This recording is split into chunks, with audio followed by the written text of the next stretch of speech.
तर नाशिक विधान परिषदेच्या निवडणुकीसाठी महायुतीनं विशेष रणनीती आखलेली आहे। विधान परिषद निवडणुकीत मतफुटी रोखण्यासाठी महायुतीकडून ऑपरेशन ठाणे मोहीम राबवली जाते। महायुती सर्व मतदारांना ठाण्यात अज्ञातस्थळी ठेवणार असल्याचं समजतंय। मतदानाच्या दिवशीच मतदारांना पुन्हा नाशिकमध्ये आणलं जाईल। गोकुळ गीते प्रकरणानंतर महायुतीकडून विशेष रणनीती आखण्यात आलेली आहे। महायुतीच्या अधिकृत उमेदवारालाच मतदान करा अशा स्पष्ट सूचना मतदारांना करण्यात आल्या आहेत। नाशिकमधील बैठकीत मंत्र्यांकडून मतदान प्रक्रियेबाबत विशेष मार्गदर्शनही करण्यात आलंय।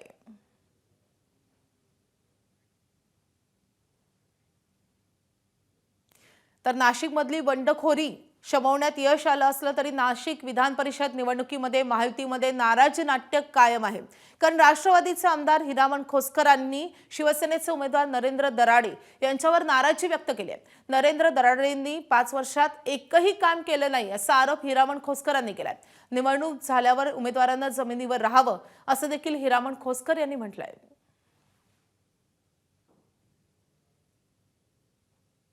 उमेदवार त्या उमेदवारांनी थोडी सुधारणा करावी की मागच्या सुद्धा आम्ही कळत न कळत मदत केली, पण 5 वर्षे एकही काम केलं ना 7 वर्ष।